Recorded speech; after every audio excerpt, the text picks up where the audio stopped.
दोस्तों आप सभी का बहुत बहुत स्वागत है हमारे चैनल में। इस वीडियो के अंदर अव्यय लूसेंट सामान्य ज्ञान इससे रिलेटेड जो है इम्पोर्टेंट 40 क्वेश्चन इस वीडियो में देखने वाले हैं। तो दोस्तों आप इस वीडियो को बहुत ध्यान से लास्ट तक देखिए। चैनल पर आया है तो चैनल को सब्सक्राइब कर बेल आइकन प्रेस करें और वीडियो पसंद आए तो प्लीज़ वीडियो को लाइक ज़रूर करें। तो चलिए शुरू करते हैं। देखिए यहाँ पर हमारा पहला क्वेश्चन दिया गया है, लाल मिट्टी की प्रकृति होती है। देखिए वेरी इंपॉर्टेंट क्वेश्चन है, मिट्टियों से रिलेटेड क्वेश्चन जो एग्जाम में पूछे जाते हैं। तो लाल मिट्टी की जो प्रकृति होती है तो अम्लीय होती है। आपको याद रखना है लाल मिट्टी की प्रकृति कैसी होती है, अम्लीय होती है। ऑप्शन बी यहाँ पर करेक्ट हो जाएगा। इसके अलावा भारतीय कृषि अनुसंधान परिषद यानी ICAR ने भारतीय मिट्टी को टोटल 8 भागों में विभक्त किया है। आपको याद रखना है कितने भागों में, 8 भागों में विभक्त किया है, जो यहाँ पर हमने लिखे हैं। पहला जलोढ़ मिट्टी, दूसरी काली मिट्टी, तीसरी लाल एवं पीली मिट्टी, चौथी लैटराइट मिट्टी, पांचवी शुष्क मिट्टी, छठी लवण मृदा, सातवीं जैव मृदा और आठवीं जो है वन मृदा। टोटल भारतीय कृषि अनुसंधान परिषद यानी ICAR ने भारतीय मिट्टी को 8 भागों में विभक्त किया है। आपको याद रखना है। क्वेश्चन नंबर 2 है, दक्कन पास किसके मध्य स्थित है? दक्कन पास किसके मध्य स्थित है? तो करेक्ट आंसर ऑप्शन बी हो जाएगा, दक्षिण अंडमान और लघु अंडमान। ठीक है, दक्कन पास जो है दक्षिण अंडमान और लघु अंडमान के मध्य स्थित है। इसके अलावा प्रमुख अंतर्राष्ट्रीय सीमा रेखा यहाँ पर लिखे हैं। ये भी क्वेश्चन, यहाँ से भी क्वेश्चन एग्जाम में पूछे जाते हैं। मैकमोहन रेखा की बात करें तो भारत और चीन के मध्य जो सीमा रेखा है उसको मैकमोहन रेखा बोला जाता है। डुरंड रेखा पाकिस्तान और अफगानिस्तान के मध्य है। रेड क्लिफ रेखा भारत और पाकिस्तान के बीच है। डुरंड जो रेखा है ये पाकिस्तान और अफगानिस्तान के बीच है। हिंडनबर्ग रेखा की बात करें तो जर्मनी और पोलैंड के मध्य है। मैगिनाट रेखा की बात करें तो जर्मनी और फ्रांस के मध्य। 17वीं समानांतर रेखा उत्तरी और दक्षिणी वियतनाम के बीच है। 38वीं समानांतर रेखा उत्तरी एवं दक्षिणी कोरिया के मध्य है। 49वीं समानांतर रेखा USA एवं कनाडा के बीच है। और 24वीं समानांतर रेखा जो है भारत और पाकिस्तान के बीच है। आपको याद रखना है। क्वेश्चन नंबर 3 है, किसने बहुउद्देशीय नदी घाटी परियोजनाओं को आधुनिक भारत का मंदिर कहा था? किसने बहुउद्देशीय नदी घाटी परियोजनाओं को आधुनिक भारत का मंदिर कहा था? किसने बोला था? तो ये जवाहरलाल नेहरू ने बोला था। ठीक है, ऑप्शन यहाँ पर करेक्ट हो जाएगा। क्वेश्चन नंबर 4 है, किस राष्ट्रीय उद्यान को पक्षियों का स्वर्ग कहा जाता है? पक्षियों का स्वर्ग आपको याद रखना है, किसको बोला जाता है? तो ये केवलादेव घाना नेशनल पार्क को, केवलादेव घाना जो राष्ट्रीय उद्यान है उसको जो है ये पक्षियों का स्वर्ग कहा जाता है। और ये कहाँ पर है? तो ये राजस्थान के भरतपुर जिले में स्थित है। केवलादेव जो घाना राष्ट्रीय उद्यान है कहाँ पर है? राजस्थान के भरतपुर जिले में स्थित है। क्वेश्चन नंबर 5 है, त्रिशूल पर्वत शिखर किस भारतीय राज्य में अवस्थित है? त्रिशूल पर्वत शिखर किस भारतीय राज्य में अवस्थित है? तो ये उत्तराखंड राज्य में अवस्थित है। ऑप्शन सी यहाँ पर करेक्ट हो जाएगा। क्वेश्चन नंबर 6 है, माही सुगंधा किस फसल की प्रजाति है? माही सुगंधा किस फसल की प्रजाति है? तो ये धान की प्रजाति है। ऑप्शन सी करेक्ट हो जाएगा। क्वेश्चन नंबर 7 है, किस पंचवर्षीय योजना में भारी उद्योग को प्राथमिकता दी गई थी? किस पंचवर्षीय योजना में भारी उद्योग को प्राथमिकता दी गई थी? तो ये दी गई थी दूसरी पंचवर्षीय योजना में। ऑप्शन बी करेक्ट हो जाएगा। सर्वप्रथम किस देश में मूल्य वर्धित कर यानी वैट को लागू किया गया? तो सबसे पहले जो वैट को लागू किया गया था तो ये फ्रांस में लागू किया गया था। ठीक है, ऑप्शन डी करेक्ट हो जाएगा। क्वेश्चन नंबर 9 है, एकमात्र सेंचुरी कौन सी है जहां कश्मीरी महामृग पाए जाते हैं? कश्मीरी महामृग कहाँ पर पाए जाते हैं? तो ये दाचीग्राम में पाए जाते हैं। ठीक है, ऑप्शन ए यहाँ पर करेक्ट हो जाएगा। दाचीग्राम राष्ट्रीय उद्यान कहाँ पर है? जम्मू कश्मीर में है। याद रखना है, दाचीग्राम जो राष्ट्रीय उद्यान है जम्मू कश्मीर में है। जीवमंडल सुरक्षित क्षेत्र का उद्देश्य है। जीवमंडल सुरक्षित क्षेत्र का उद्देश्य है। ऑप्शन डी यहाँ पर करेक्ट हो जाएगा। उपर्युक्त सभी है इसका उद्देश्य। कृषि उत्पादों पर प्रयोग और विकास, वन्य उत्पादों पर प्रयोग और विकास, वन्य भूमि के वनस्पति एवं प्राणी का परीक्षण। ठीक है, तो यहाँ पर ये तीनों जो है जीवमंडल सुरक्षित क्षेत्र का उद्देश्य है। क्वेश्चन नंबर 11 है, निम्नलिखित में से कौन सा बल सदैव आकर्षित होती है? कौन सा बल सदैव आकर्षित होती है? गुरुत्वाकर्षण बल जो है सदैव आकर्षित होती है। ऑप्शन डी करेक्ट हो जाएगा। शुष्क क्षेत्र का धनोद यानी एनोड किसका बना होता है? शुष्क क्षेत्र का एनोड किसका बना होता है? तो ये कार्बन का बना होता है। ऑप्शन ए करेक्ट हो जाएगा। किसी बिलियन में बिलियन की कुल मात्रा तथा उससे मिश्रित विलय की कुल मात्रा का अनुपात कहलाता है, क्या कहलाता है? तो ये बिलियन की सांद्रता कहलाता है। ठीक है, ऑप्शन ए करेक्ट हो जाएगा। क्वेश्चन नंबर 14 है, अम्ल क्रियाशील धातुओं के साथ अभिक्रिया करके निम्नलिखित में से कौन सा गैस उत्पन्न करता है? अम्ल क्रियाशील धातुओं के साथ अभिक्रिया करके कौन सा गैस उत्पन्न करता है? तो देखिए हाइड्रोजन गैस उत्पन्न करता है। ठीक है, ऑप्शन ए करेक्ट हो जाएगा। क्वेश्चन नंबर 15 है, क्लोरीन अणुओं के बीच कैसा सहसंयोजक बंधन होता है? क्लोरीन अणुओं के बीच कैसा सहसंयोजक बंधन होता है? तो देखिए एकल सहसंयोजन बंधन होता है। ऑप्शन ए यहाँ पर करेक्ट हो जाएगा। क्वेश्चन नंबर 16 है, आवर्त सारणी के किस वर्ग के तत्वों को सामूहिक रूप से क्षारीय मृदा धातुएं कहा जाता है? आवर्त सारणी के किस वर्ग के तत्वों को सामूहिक रूप से क्षारीय मृदा धातुएं कहा जाता है? तो किसको बोला जाता है? वर्ग 2। ठीक है, वर्ग 2 के जो तत्वों के समूह है उसको क्षारीय मृदा धातुएं कहा जाता है। ऑप्शन बी करेक्ट हो जाएगा। क्वेश्चन नंबर 17 है, लूनार कास्टिक किसे कहा जाता है?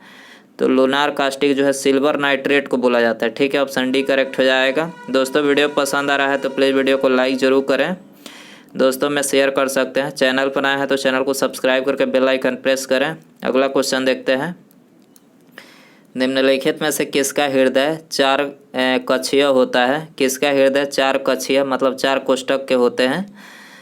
तो करेक्ट आंसर ये हो जाएगा, पक्षी का जो हृदय होता है ये 4 कक्षीय होता है।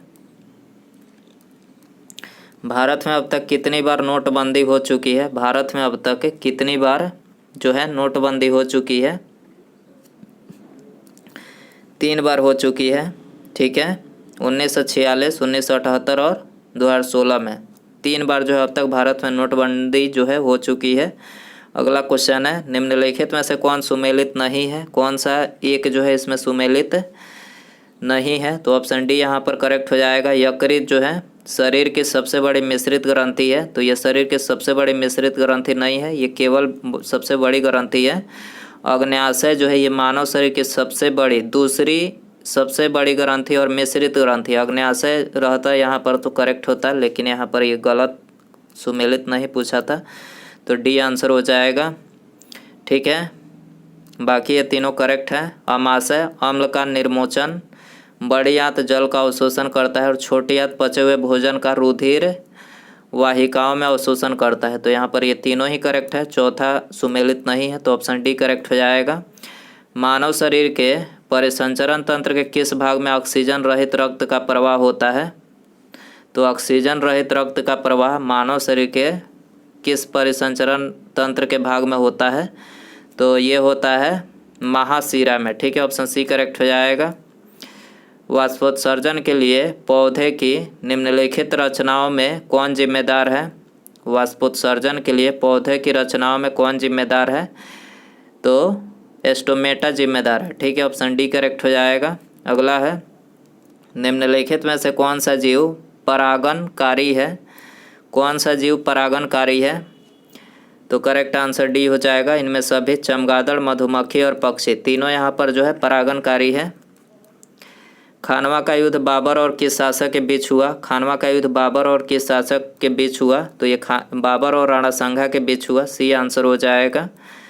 दक्षिण भारत में वैष्णव संतों द्वारा स्थापित द्वैतावाद किस संत से संबंधित है? दक्षिण भारत में वैष्णव संतों द्वारा स्थापित द्वैतवाद किस संत से संबंधित है? तो देखिए निम्बकाचार्य से संबंधित है। ठीक है, ऑप्शन डी करेक्ट हो जाएगा। सल्तनत काल में कृषि विभाग से संबंधित था। सल्तनत काल में कृषि विभाग से संबंधित था, तो देखिए दीवान को ही संबंधित था। ठीक है, ऑप्शन बी करेक्ट हो जाएगा। 27 है। द्वितीय जैन संगीति कहाँ हुई? द्वितीय जैन संगीति कहाँ हुई? तो देखिए ये वल्लभी में हुई। वल्लभी ऑप्शन ए करेक्ट हो जाएगा। प्रसिद्ध अरबी लेखक अल-बरूनी किसके साथ भारत आया? अल-बरूनी जो था ये अरबी लेखक किसके साथ भारत आया था? तो ये महमूद गजनवी के साथ जो है भारत आया था। ऑप्शन सी करेक्ट हो जाएगा। गांव में आयोजित भारतीय राष्ट्रीय कांग्रेस की प्रथम अधिवेशन की अध्यक्षता किसने की? गांव में आयोजित भारतीय राष्ट्रीय कांग्रेस की प्रथम अधिवेशन की अध्यक्षता किसने की? तो ये जवाहरलाल नेहरू ने की थी। ठीक है, ऑप्शन ए यहाँ पर करेक्ट हो जाएगा। भारत का पहला समाचार पत्र था तो ये बंगाल गजट था। ठीक है, ऑप्शन डी करेक्ट हो जाएगा। भारत में नागरिक सेवा का जनक किसे माना जाता है? भारत में नागरिक सेवा का जनक किसे माना जाता है? लॉर्ड कॉर्नवालिस को माना जाता है। ऑप्शन सी करेक्ट हो जाएगा। निम्नलिखित में से कौन सुमेलित नहीं है? कौन जो है इसमें सुमेलित नहीं है? तो देखिए पहला दिया है शासन की संसदीय प्रणाली, तो ये ब्रिटेन से लिया गया है, ये सुमेलित है। राज्य के नीति निर्देशक तत्व तो ये भी सुमेलित है आयरलैंड से। समवर्ती सूची की अवधारणा ऑस्ट्रेलिया से लिया गया है कि ये भी सुमेलित है। और चौथा दिया गया है मौलिक कर्तव्य का विचार जो है अमेरिका से नहीं लिया गया है, ये कहाँ से लिया गया है? रूस से। ठीक है, मौलिक कर्तव्य का विचार कहाँ से? रूस से। ऑप्शन डी यहाँ पर करेक्ट हो जाएगा। धन विधेयकों के संबंध में विशेष प्रक्रिया संविधान के किस अनुच्छेद में वर्णित है? धन विधेयकों के संबंध में विशेष प्रक्रिया संविधान के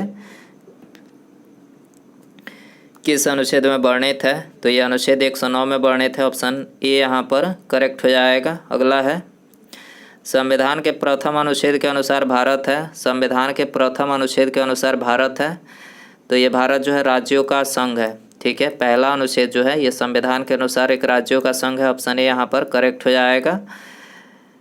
धर्म आदि के आधार पर विभेद या प्रतिषेध एक मूल अधिकार है। निम्न में से किसके अधीन वर्गीकृत किया गया है? तो देखिए ये समानता के अधिकार के अधीन जो है वर्गीकृत किया गया है। ठीक है, तो सी आंसर हो जाएगा। निम्नलिखित में से कौन सा कथन असत्य है? कौन सा कथन इसमें से असत्य है? तो देखिए यहाँ पर ऑप्शन सी करेक्ट हो जाएगा। उपराष्ट्रपति का चुनाव भारत का राष्ट्रपति करता है तो देखिए ये कथन जो है असत्य है। बाकी कथन जो है करेक्ट है। राष्ट्रपति पद के लिए प्रत्याशी की न्यूनतम प्रत्याशी की आयु जो कम से कम होनी चाहिए 35 वर्ष होनी चाहिए, ये करेक्ट है। उपराष्ट्रपति राज्यसभा का सभापति होता है, ये भी करेक्ट है। भारत के चौथे राष्ट्रपति बीपी गिरी थे। ठीक है, तो यहाँ पर ये तीनों ही करेक्ट है जो कि असत्य पूछा गया था, तो ऑप्शन सी यहाँ पर करेक्ट हो जाएगा। निम्नलिखित में से किस संविधान संशोधन द्वारा दिल्ली को राष्ट्रीय राजधानी का दर्जा दिया गया? किस संविधान संशोधन के द्वारा जो है दिल्ली को राष्ट्रीय राजधानी का दर्जा दिया गया? तो ये 69वें संविधान संशोधन के द्वारा दिया गया था। ऑप्शन बी यहाँ पर करेक्ट हो जाएगा। बोहरा समिति का संबंध किससे है? बोहरा समिति का संबंध किससे है? राजनेताओं तथा अपराधियों की साठगांठ से। ठीक है, बोहरा समिति का संबंध किससे है? राजनेताओं तथा अपराधियों की साठगांठ से है। ऑप्शन डी यहाँ पर करेक्ट हो जाएगा।